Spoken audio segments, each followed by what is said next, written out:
Thank you. That is a very warm introduction. Meet in the middle. I am not going to sing. I can tell you that. I was invited to give a short talk about today's theme of diversity and inclusion and the work that I do in particular at the Black Archives. So that's what I'm going to do. And I have a very bad habit of always preparing way too many slides. So it's, I'll go through some of them a bit quickly. But feel free to ask a question or, add something in between if you feel like you have to. So what I'm going to do is introduce myself a little bit further, say something about, what the work that we do at the Black Archives. And based on some archival material, I took some of the material with me today. I'll share my and our perspective on diversity and inclusion. And there are a lot of perspectives. That's the point of diversity and inclusion. So I do not expect you to maybe agree with everything that I say, but I hope we can have a very good conversation at the end. So, who am I? You can see me on this picture. This is a picture of myself on the first day of secondary school in Amsterdam.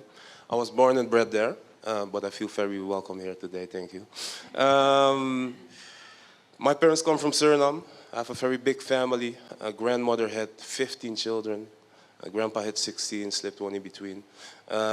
More than 50 cousins.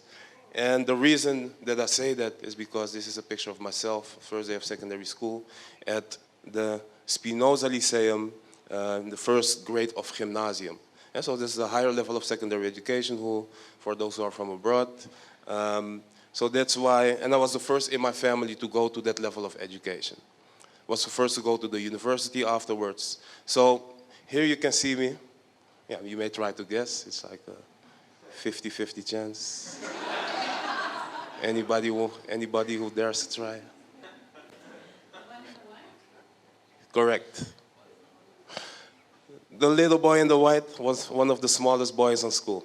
So you kind of see me like looking, yeah, am I really here? What's happening? What's going on? A few years later, I was still there. As you can see, my friend Jeffrey didn't make it. That was the other black boy. But I was still there. And this is, I think, the 4th or 5th grade.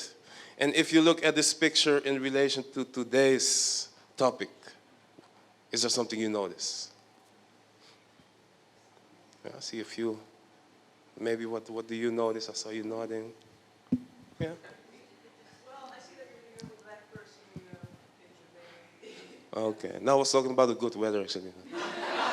No, you're right. It was about myself being the only, black boy in class. Also men spreading a bit, but I was young, I didn't know yet. But the reason I show this is that when we talk about diversity and inclusion, for me, it started at a very young age to think about these kind of questions. Because I went to a school, a lyceum, so children from all walks of life, black, brown, white, different backgrounds in terms of social class. But in my class, it was often the case that I was the only black boy. Outside of class in the break, I saw all kinds of people. So I started to ask the question like, hey, why is this the case? Why am I the only one? Am I so smart, brilliant, intelligent, special, exceptional? Or do other factors play a role? I think, it's a bit of, different factors. I went to the university. I don't have pictures of that, unfortunately. But I hope you believe me when I say that sometimes it felt a bit like this. Now, I can, go along with everybody. I can feel comfortable in different spaces, but sometimes, you just feel a little bit different, a little bit out of place. And why is that? That was because besides the fact that I was one of the few boys, one of the few boys of color, something else I noticed was that we learned a lot about certain parts of history and culture. Yeah? The Second World War, the Enlightenment, the so-called Golden Age. But we did not learn that much about other parts of history. Yeah? Surinamese history, histories of the African continent, histories about slavery, colonialism, and its legacies. But at home, I did learn a bit about it from my mother, from my family. So I noticed, like, hey, something is a bit different. So when you ask me about diversity and inclusion, I always place it in a historical perspective. So I went to the university, and it was the same experience that I had in secondary school. Yeah, one of the few or one of the only. Yeah, sometimes feeling a bit out of place, being the first one in my family. I was like, hey, you know, is this really the place that I belong? Is this the place that I should be? Sometimes a bit of self-doubt. And fortunately, I noticed that I was not the only one. Yeah, there were more students of color, more black students who had similar kind of experiences. So we came up with the idea to start a network, a community just like this, to bring people together and try to empower one another to get the best out of ourselves in different ways. That became the New Urban Collective. Our motto is improve every day. We believe that everybody has a certain kind of talent, a certain kind of vision, creativity, as you said in the beginning. But unfortunately, in society, there are structures in place which does not allow everybody to equally get the opportunity to develop that talent and potential. So we started organizing all kinds of events like lectures, debates, workshops, excursions, a campaign called Decolonizing the University, because we also saw that at the university the curriculum was very, limited. A mentoring program where we coach primary school kids in Amsterdam Southeast. Hidden talent where we connect students with businesses. So we do a lot of different things, but I'm here mostly to talk about the Black Archives. And this started a few years after we started with NUC. And it started because we were approached by a few guys. You can see them here, Chemo and Miguel Helbron. Their father was Waldo Helbron. And Waldo was a sociologist from Suriname who taught at the University of Amsterdam. And one of the things that he did a lot of research about, the histories of slavery, colonialism. This is one of his books, Op zoek naar de stilte, looking for the silence. And what he meant with that was that there were a lot of silences in cultural institutions like musea, galleries, in relation to this part of history. And he did not just write about history, but also about how history is being written. So one of the things that he said, I know I'm not supposed to put so many texts on, one sheet, but, couldn't help myself, sorry. I'll paraphrase and summarize. What he said is that, history is often being presented as if there's one objective, neutral history. But what we see in reality is that, it's a reconstruction of the past. So choices are made about which stories we tell, which voices are being presented, which people are being placed central. And that often means that certain parts of history, certain people, certain voices are left out.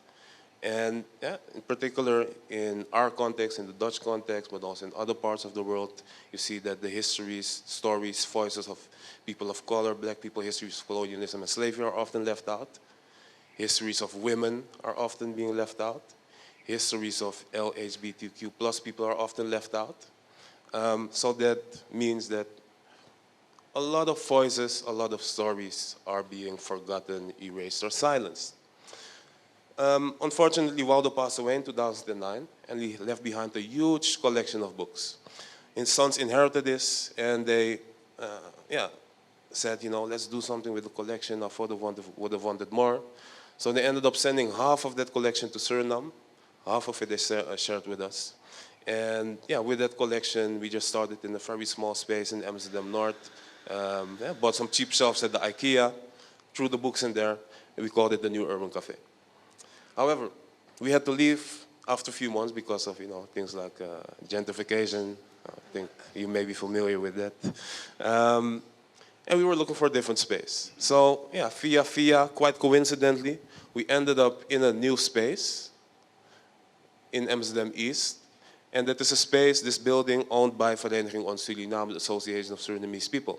So association existed for 100 years. We didn't really know them. I just heard they had space, so we went there. And this is what the space looked like. As you can see, quite messy.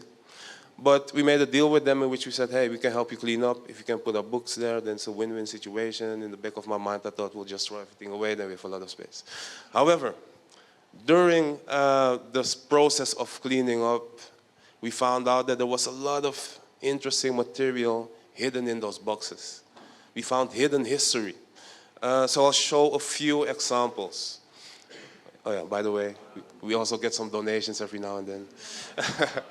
This picture was made here in Rotterdam, in the Feyenoord, next to the Feyenoord Stadium, in one of the storage spaces. And we heard one day, hey, I want to donate something. I said, okay, I'll come and have a look. And this is what. So what we found: beautiful old magazines, newspapers from the 1950s, 60s, from the U.S. This is the Ghana Evening News from Ghana. A beautiful Time magazine with James Baldwin, a well-known poet and writer from the United States. Anybody familiar with Langston Hughes, maybe? Well-known poet from the Harlem Renaissance, and we found several books of him with his personal notes and autograph in it. For those who don't know, some people say he's like the Beyonce of poetry of the 1930s, like, world famous. So yeah, imagine you go in the attic and you find this box and you find notes of Beyonce. That's how we felt. Martin Luther King on a nice ebony magazine. So we found a lot of beautiful information, beautiful pamphlets, books, literally hidden history. Yeah, this is a pamphlet about Kitty Kotti. Who's familiar with Kitty Kotti? Okay, about 30%. For those who don't know, Kitty Kotti is the annual commemoration of the abolition of slavery, celebrated or commemorated on July 1st. Nowadays, there are festivals here and there. There's a statue in Amsterdam, even in Rotterdam. But this is from the 1950s, so it was very fascinating to see that already back then people were engaged in this history. We found beautiful documents. I have some of them with me, and I'm not going to show all of them because of time, but this one is interesting because it's also something about Rotterdam. It's a booklet that really caught our eye because it says, as you can see, apartheid only exists for people of Dutch descent. To make a long story short, it's from the 1970s, the period when a lot of people came in from different parts of the world. Turkish, Moroccan people as so-called guest laborers, people from Suriname, Dutch Caribbean from the former colonies, who came here for different reasons. And the dominant story that we often hear is, Holland is the country of openness, tolerance, equality, and freedom. Where you can go to the coffee shop, not just for a cup of coffee, if you know what I mean. Or LGBTQ plus people got the right to get married, first country in the world. So there's some truth in it. But on the other side, Holland has also been a country that's been quite engaged in colonial practices. So Gloria Wekker wrote a book about this. It's called White Innocence, in which she speaks about this very dominant thought, we're open, tolerant, therefore the other side of exclusion, discrimination, racism is, it's not really our thing. In South Africa, the US, that's where they do it. However, when we look at some of the documents in the archive, such as this one, it shows the other side, the stories that are often forgotten or erased or silenced. So this is just one example. As I said, 1970s, a lot of people come here. And apparently there were policies in place in Amsterdam, but also in Rotterdam, in which they said, hey, we don't want too many of these people in certain neighborhoods. So there were policies, for example, in Rotterdam, where they said, hey, we want a maximum of 5% of foreign people per neighborhood, and the rest in certain neighborhoods will even be closed off. But people protested against it. This is one about squatting movements and squatting actions in Amsterdam Southeast. These are about police violence in the 1960s, 70s. Also in Rotterdam, I think the picture speaks for themselves. And pictures about, anti-colonial movements in the 1960s and 70s. So it was like we found hidden history. And therefore, what we noticed is that there are so many fascinating stories which are not being told. And when we think about diversity and inclusion in our perspective, it's very important to think about, what are the stories that are being told by, our creatives, by the cultural institutions, in our educational system, and why are certain stories not told? And then I think, what can we do as creative people, people active in our communities, in different institutions, to tell different stories? And I will show one example of how we try to tell a different story by working together with artists and creatives. And that is the story of Hermie and Otto Hazard. Anybody heard of them before? Except for the one or two people who have already been at us? No? Nobody? Oh, that's good. Then you can learn something new. I'll give the short version. So, Otto was born in Suriname, 1893. Hermie born in Guyana, 1905. He was born there right after the abolition of slavery, and first generation to be able to go to school. So he wanted to see more of the world, loved to read books, so he got permission from his father to travel by becoming a sailor. So he hops on a boat that was destined to go from Suriname to Amsterdam, but ends up in New York because the captain was a drunk, just sipping all the time. It happens. To make a long story short, in New York, he became the only co-founder of the Communist Party, the only black co-founder of the Communist Party. And from that position, he traveled all around the world together with his wife, Hermie. So here you see him in Moscow, 1922. In 1929, he went to Jamaica, to Cuba, Haiti, South Africa in the 1930s.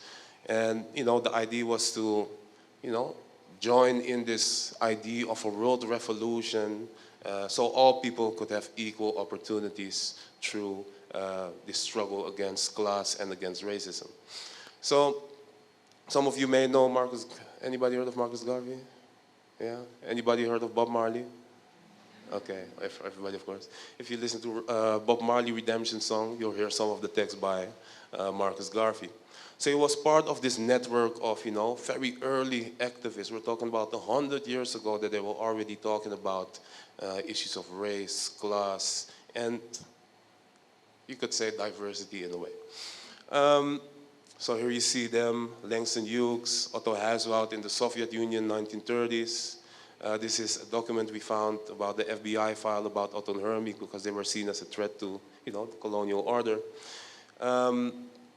During the Second World War, he was locked up in Suriname because he was seen as a threat against the state.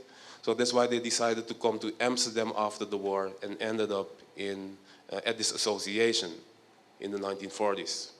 So coming there, they became very important in developing an anti-colonial movement in the 1950s and 60s, and some of the pictures we just saw. So to us, it was a very fascinating story. I hope you find it at least a little bit interesting.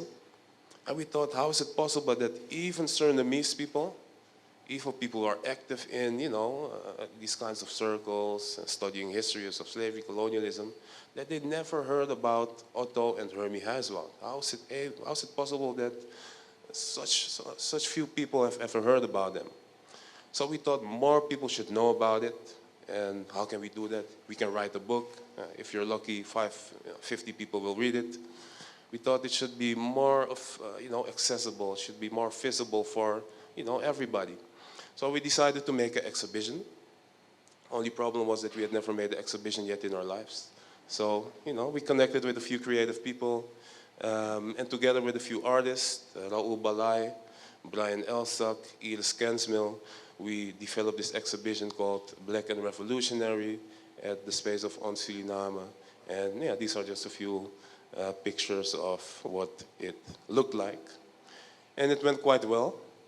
Had a lot of visitors, a lot of interesting visitors. Is Angela Davis. Maybe some of you know her. She was there a few months ago. Won the Amsterdam Art Prize, which was also quite nice. So to us, when we think about diversity and inclusion, I have to take a sip, sorry. When we think about diversity and inclusion, we try to put it in a historical perspective, in a historical context. Because I don't think it's enough to just think, everybody thinks, or most of us believe, I think all of you as well, that it's important to, be diverse, to look at things from different perspectives, to work in an organization where people from different walks of life in terms of gender, age, religion, sexuality can be themselves. But what are the structures in place why not everybody has the opportunity to develop their potential, to develop their talent? And what do archives tell us about the reasons why this is still not the case? So what we try to do is look at these kinds of questions in a historical perspective. And when we look at this historical perspective of, coloniality, we come to the conclusion that one of the reasons why things are as they are is because we still, unfortunately, are being, formed, socialized, educated in systems that are based in a history where we were taught that knowledge, information was mainly produced by, white men. So I'm going to show a few examples of how throughout history difference was created, how people were being othered. And from our perspectives of the Black Archives, we also focus on people of African descent, but similar stories can be told about, different kind of people. And I'm going to go through this a bit more quickly than usually because of time, but, just to give you a sense of what we think. So, as I said, went to the Spinoza Lyceum, and we had to learn a lot about the Enlightenment and, European thought. But what we did not learn was that a lot of these enlightened thinkers had quite some problematic ways of looking at the world and people. David Hume saying, I'm apt to suspect that the N-words are naturally inferior to the whites. Hegel, very important philosopher, the Negro, as already observed, exhibits the natural man in his completely wild and untamed state. Kant, still have to learn about him at our universities, right here at Erasmus as well. The Negroes of Africa have received from nature no intelligence that rises above the foolish. And so throughout time we saw how these were the authorities of knowledge production. The universities, the philosophers were producing these kinds of theories, and some of them are still being taught, although these parts are being left out. This developed into scientific and biological ways of looking at the world. I studied anthropology. So anthropologists did not look in biological ways by looking at skulls, but looking at culture and saying, hey, these kinds of people, they're a bit more primitive. We are the more enlightened, more developed civilizations. Our barrier civilization is a bit better than, those more primitive people. So when I already discussed white innocence, so when we talk about diversity and inclusion, what we try to argue is that it's not enough to just think, let's add people to the existing structure, the existing organizations. It's, in my opinion, important to think about where do these structures come from and why are, these structures still in place. And when we look at the structures also in the arts and cultural scene, we see that there's still a lot of unequal distribution. And I'll show a few examples to make it a bit more concrete. When we talk about diversity, secondly, it's not just enough to think in terms about, race or just gender or just sexuality. All of us are complex beings. She said we can have privileges in different ways. As a black man, I can be judged based on the color of my skin or my background. But at the same time, I can have a certain privilege because I'm a male in a sexist society, because I'm heterosexual in a very heteronormative society. And all these things, play a role. So when we think about diversity and inclusion, I think it's also important to think about it in what they call an intersectional way. I know I'm dropping a lot of information on you. I see a few people looking like, what the? So feel free to make a few notes, and we live in the age of Google, so do your thing and do your homework. So when we talk about diversity and inclusiveness, I think diversity and inclusion can be an illusion if you don't look at it from this historical perspective and don't look at it from an intersectional lens. Because we can get the feeling that we are doing a good thing whilst just, adding a bit of color to the structures that continue to reproduce inequality in society. Let's make it a bit more concrete because it's been a bit theoretical and maybe a bit abstract. someone in front here, Chantel, um, director of Music Matters Foundation, made me aware of the cultural budget here in Rotterdam. And based on some research that has been done by the local municipality, I understood that when we look at the way that the funds, resources are distributed within the city, there's a fund of about 80 million, I believe, and research showed that only 3% of that 80 million is being distributed to cultural institutions who in general attract a culturally diverse audience. 87% goes to an audience or institutions which in general attract a mostly white audience. So, maybe we can let that sink in for a few seconds and think about what does it mean when we think about diversity and inclusion and, structures of power, structures of redistribution in our own city. I feel like I'm killing the vibe a little bit. I'm sorry about that. But I will end on a positive note.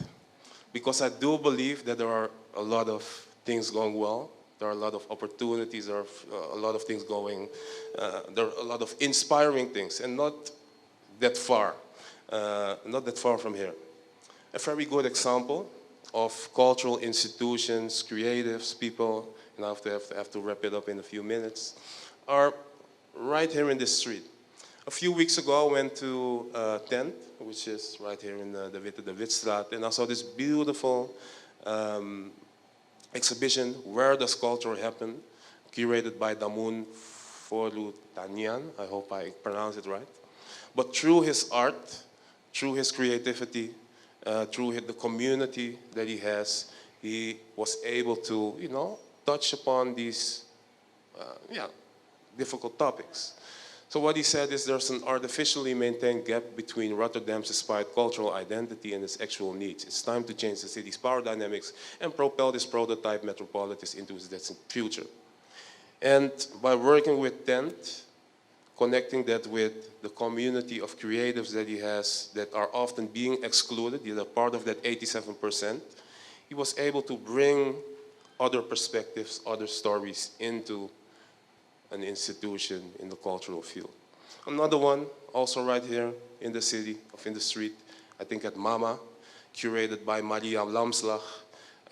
Beautiful artwork connecting different, cultures of hip hop in, I think, the Indonesian community. So it's another example of using creativity to, critically reflect on, existing structures and telling different stories, the stories that have too long been erased, too long have been left out of the cultural institutions. Two last examples. Later today, and unfortunately after this event, I have to race back to Amsterdam because we'll have a meeting with a few artists there as well. Raquel van Haven, beautiful artist, was one of the first women of color to have a solo in the Stedelijk Museum Amsterdam, like the City Museum of Amsterdam. And yeah, they did some research showing about the lack of diversity in terms of gender in the arts.